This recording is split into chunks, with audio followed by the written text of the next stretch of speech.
Hello students, welcome to my YouTube channel Science Booster.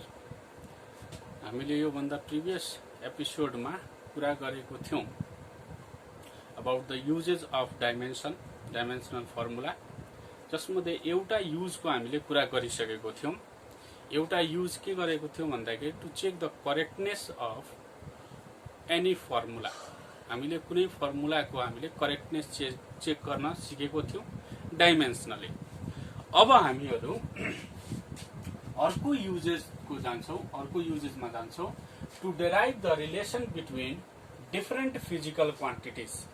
Different physical क्वान्टिटिजहरु बीचको रिलेसनलाई हामीले डाइमेन्सन एनालाइसिस युज गरेर कसरी डेराइभ गर्न सक्छौं भन्ने कुरामा हामी यहाँ डिटेलमा पढ्छौं।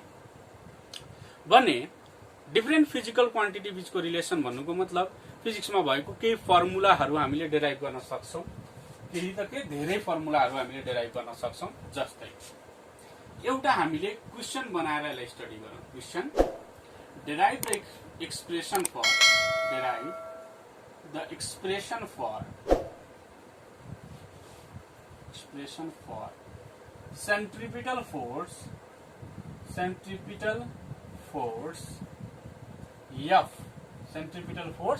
F which depends upon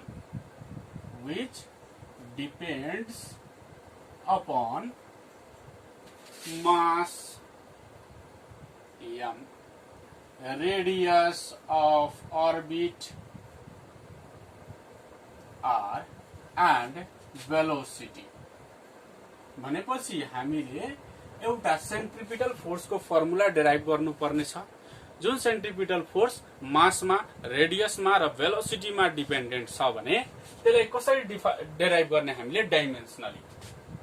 त सबैभन्दा पहिला हामीले यो कुराहरुलाई, यो रिलेसनलाई लेख्नु पर्यो। अकॉर्डिङ टु आवर क्वेशनले के भनिरहेको छ, हामीले डेराइभ गर्न गइरहेको छौं। अब क्वेशनले के भनिरहेको छ भने यो centripetal force is directly proportional अथवा प्रोपोर्शनल टु केमा डिपेन्डेन्ट छ, मास। भने मासको पावर ए लेख्दियो। अब ए को भ्यालु निकाल। Force is dependent upon radius को पावर बी लेख्दिए। Force is dependent upon velocity को पावर सी लेख्दिए। यो ए बी सी किन लेखे भन्दाखेरि पावरमा भन्दाखेरि कहिलेकाहीँ स्क्वायर आउन सक्छ, कहिलेकाहीँ स्क्वायर रुट आउन सक्छ, कहिलेकाहीँ क्यूब आउन सक्छ। भने त्यो ए बी सी को भ्यालुले डिटरमाइन गर्छ। भने यहाँ हामीसँग तीनवटा कुरा को डिपेन्डेन्सी छ सेन्ट्रिपिटल फोर्स को। भने यो तीनवटा इक्वेशन्स को टर्ममा लेखेको छु मैले। अब यिनीहरुलाई मैले कम्बाइनिङ गरे भने, combining these relations we get force is proportional to mass, radius and velocity। अब यो प्रोपोर्शनालिटी को साइन हटाउनको लागि हामीले जानेको छौं कि एउटा कन्स्ट्यान्ट राख्नु पर्ने हुन्छ। F is equal to K times M R अनि V। यसलाई इक्वेशन मैले 4 भन्दिए है, 4 भन्दिए। अब यो इक्वेशनलाई हामीले फर्मुलाको फर्ममा कसरी बनाउँछौं भन्दाखेरि डाइमेन्सन युज गरेर। भने डाइमेन्सन्सहरु लेखौं। डाइमेन्सन अफ F को डाइमेन्सन हामीलाई थाहा छ, पढेको छौं। ML T-2 हुन्छ। डाइमेन्सन अफ M भनेको सिम्पली मास हो भने यसको डाइमेन्सन M हुन्छ। डाइमेन्सन अफ रेडियस भनेको एक किसिमको लेन्थ हो भने त्यो हामीले L लेख्न सक्छौं। त्यस्तै डाइमेन्सन अफ भेलोसिटी लेख्न सक्छौं LT-1। यसरी यो सबै डाइमेन्सन फर्मुला हामीले जानेको डाइमेन्सन फर्मुला हो र यसरी हामीले यसलाई लेख्न सक्छौं। अब फ्रम इक्वेशन 1 है, फ्रम इक्वेशन 1 हैन, यहाँ 4 लेट गरेको छु। एउटा कुरा अझै जान्नु, यो के भन्नुको मतलब एउटा कन्स्ट्यान्ट हो, प्रोपोर्शनालिटी कन्स्ट्यान्ट। यो कन्स्ट्यान्ट को कुनै पनि डाइमेन्सन हुँदैन, डाइमेन्सन लेस हुन्छ। यो डाइमेन्सन लेस भएको कारणले गर्दा यसको डाइमेन्सन हामीलाई लेख्न जरुरी छैन भने यो इक्वेसनमा डाइमेन्सनल फर्ममा लेख्यौं भने इक्वेसन 4 मैले लेख्दे युजिङ डाइमेन्सन्स फर्मुला भने f को ठाउँमा मैले m l t - 2 लेख्न मिल्छ यो f को ठाउँमा के जस्तो छ त्यस्तै लेख्यौं m भनेको मतलब मास हो मास को डाइमेन्सन m को पावर a रेडियस भनेको यहाँ यसको डाइमेन्सन l छ भने l को पावर b त्यस्तै वेलोसिटी छ भनेपछि वेलोसिटी को डाइमेन्सन छ l t - 1 को पावर c यसलाई अलि सोल्भ गरौं के आउँछ m l t - 2 = k into अब यसलाई सबैले एउटै ब्र्याकेटमा लेख्ने प्रयास गरौं m को पावर a छ भने m को पावर a l को पावर यहाँ b छ यहाँ l को पावर c छ दुवै मल्टिप्लाईमा छ भने l को पावर b प्लस c लेख्न मिल्छ इन्डिसेस ल अनुसार दुईवटा सेम बेसेसहरु छ भने पावर जोडिन्छ त्यस्तै t को पावर माइनस c अब हेरौं यो हामीले थाहा छ प्रिन्सिपल अफ होमोजेनिटीले भन्छ यसको डाइमेन्सन र यसको डाइमेन्सन इक्वल भयो भने मात्र यो इक्वेसन लेख्न मिल्छ भने according to principle of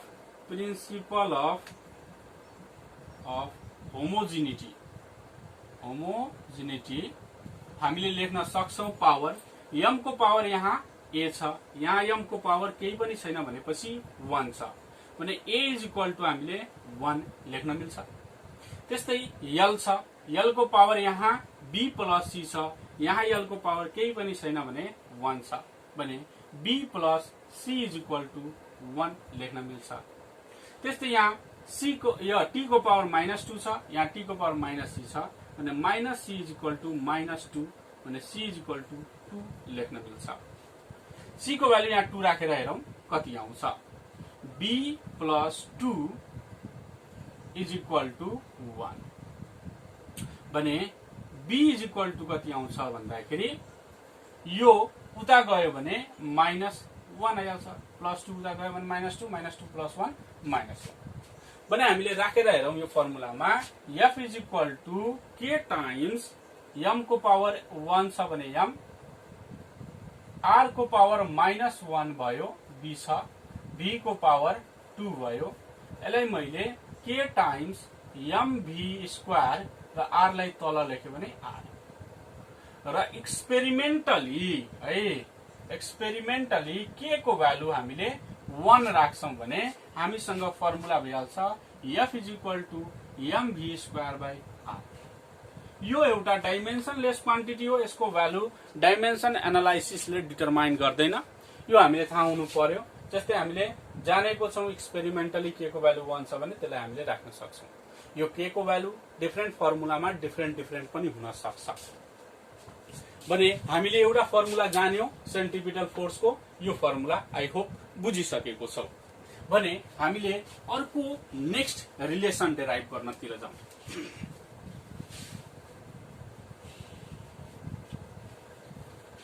derive the expression for time period of simple harmonic motion which depends upon है अर्को क्वेशन बनाइदिए मैले length mass and acceleration due to gravity है त acceleration due to gravity अब मैले यसको नोटेसन युज गर्दिन्छु टाइम पिरियडलाई मैले क्यापिटल टी ले डिनोट गरे मासलाई लेन्थलाई मैले l ले मासलाई m ले एक्सेलरेशन ड्यू टु ग्राभिटीलाई g ले डिनोट गरिदिएको छु भने अकॉर्डिङ टु क्वेशन हाम्रो के भनिरहेको छ भन्दाखेरि time period depends upon length l को पावर a लेख्न मिल्छ time period depends upon mass को पावर b लेख्न मिल्छ time period depends upon acceleration due to gravity यसको पावर c लेख्न मिल्छ भने यसलाई इक्वेसन रिलेसन 1 रिलेसन 2 रिलेसन 3 लेख्न मिल्छ होला। अब हेरौँ फेरि पहिला जस्तै हामीले यसलाई कम्बाइन गरेर हेरौँ। कम्बाइनिङ these relations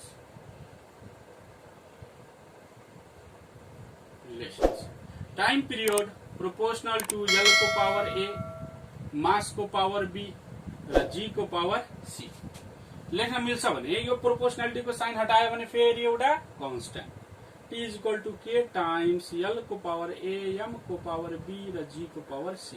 यसलाई फेरि इक्वेसन 4 भनौं। अब डाइमेन्सन लेखौं। Dimension of T time period को डाइमेन्सन एउटा फंडामेंटल क्वांटिटी हो simple T। Dimension of mass एउटा फंडामेंटल क्वांटिटी हो M। डाइमेन्सन अफ लेंथ पनि फंडामेंटल क्वांटिटी हो L। डाइमेन्सन अफ जी भन्नुको मतलब L T minus 2 हुन्छ। जी को भ्यालु कति हुन्छ? जी को डाइमेन्सन मैले यसलाई माथि लेखिदिन्छु। डाइमेन्सन अफ जी कति हुन्छ त भन्दाखेरि L T minus 2। ओके, अब यो डाइमेन्सन लेख्न सकियो भने from equation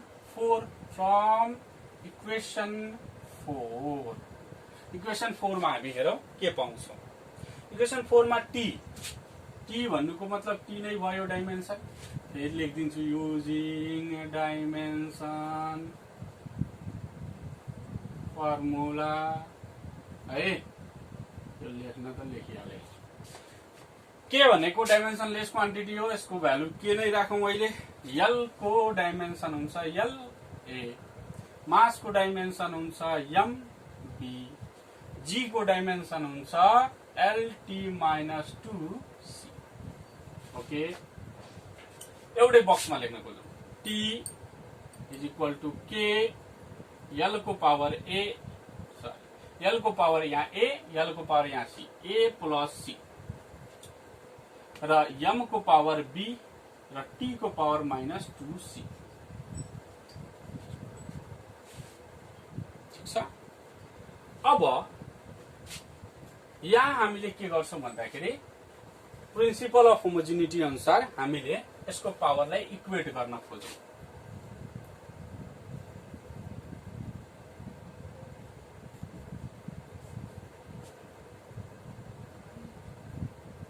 principal of homogeneity है। अब यहाँ हेरौं त T को पावर कति छ 1, अथवा यहाँ L छ यहाँ L छैन भने A plus C is equal to L यता छैन भने L को power 0, A is equal to minus C लेख्न मिल्छ होला। अनि M यता छैन भने M को पावर B, यता केही पनि छैन भने यसलाई मैले यस्तो पनि लेख्न सक्छु है। M को पावर 0, L को पावर 0 र T को पावर -1। यो पहिला पनि मैले सिकाएको थिएँ भने यहाँ B is equal to 0 लेख्न मिल्छ। अब यहाँ T को पावर 1 छ, यहाँ T को पावर -2C छ भने यहाँ 1 is equal to -2C भने C is equal to -1/2 लेख्न मिल्छ। भने यो -2 1/2 यहाँ राख्यो भने A is equal to कति भइहाल्छ +1/2। आयो। अब यो आइसकेपछि हामीले इक्वेसन 4 युज गरौं। इक्वेसन 4 मा हामी हेर्न सक्छौं के त T is equal to K सधैं छ, L को पावर कति छ त भन्दाखेरि A को भ्यालु कति आयो 1/2 र M को पावर B भने M को पावर 0 भइहाल्यो, G को पावर C भने G को पावर -1/2 भयो। यसलाई लेख्नु पर्यो भने T is equal to K times यो 1/2 भनेको स्क्वायर रुट, यो 1/2 भनेको स्क्वायर रुट पनि यसलाई यस्तो लेख्न सक्छौं L/G को पावर 1/2 सिम्पली। भने T is equal to K times square root of L/G भयो र एक्सपेरिमेन्टली मैले भनेको छु K को भ्यालु फरक हुन सक्छ होला। K is equal to 2π भयो भने T is equal to 2π square root of L/G। यो हाम्रो टाइम पिरियड को लागि फर्मुला भयो। ठीक छ, भने यो फर्मुला भयो। त्यस्तै हामीले अरू सबै फिजिकल क्वान्टिटिजहरुको फर्मुला हामीले डेराइभ गर्न सक्छौं। अरू फिजिकल क्वान्टिटीको फर्मुला हामीले डेराइभ गर्न सक्छौं यसरी गरेर। जस्तै मैले 2 वटा गरे। अझै मैले केही क्वेशन्सहरु तिमीलाई दिन्छु। जस्तै P = SdG डाइमेन्सनली एक्सप्रेस गर। Derive the expression for the pressure, लेखिहाल्ने क्वेशन कपी पेन लिएर। Derive the expression for the pressure which depends upon depth of liquid, density of liquid and acceleration due to gravity। Like हेर्ने P = SdG आउँछ कि आउँदैन। Experimentally K = 1 हुन्छ। अर्को derive the expression for viscous force. Viscous force को लागि formula निकाल्नुहोस्। Viscous force को फर्मुला निकाल्नुहोस्। Viscous force which depends upon है coefficient of viscosity, पछि पढ्छौ फ्लुइड मेकानिक्समा। यसलाई इटाले डिनोट गर्ने गरिन्छ र यसको डाइमेन्सन पनि म लेखिदिन्छु ml - 1 t - 1। र अर्को केमा डिपेन्ड गर्छ भन्दाखेरि रेडियस र अर्को भेलोसिटी। र यहाँ के को भ्यालु हुन्छ 6 पाई। फर्मुला आउँछ F = 6 पाई इटा RB। यो फर्मुला आउँछ। डेराइभ गरेर हेर्ने है सबैले। यो फर्मुलाहरु मैले भने एउटा P = SdG प्रुभ गर्ने, P = SdG देखाउने हैन। एउटा 6 पाई इटा RB, त्यस्तै काइनेटिक एनर्जी = 1/2 mv²। यस्तो फर्मुलाहरु आफैले हेर्ने कुन फर्मुला छ र त्यो राइट साइडको लेफ्ट साइडमा डिपेन्डेन्ट लेफ्ट साइडको राइट साइडमा डिपेन्डेन्ट हुन्छ। त्यो डिपेन्डेन्सी देखाएर जति पनि फर्मुला हामीले डेराइभ गर्न सक्छौं। अब उल्टो पुल्टो रिलेसन्सहरु पनि सोध्न सक्छ। जे सोध्छ त्यो अनुसारको यसरी गर्न सकिन्छ। ठीक छ। भने आज हामीले डिस्कस गर्यौं second, that is the to derive the relation between physical quantities. दुई भन्दा बढी फिजिकल क्वान्टिटीहरु बीचको रिलेसन डेराइभ गर्यौं।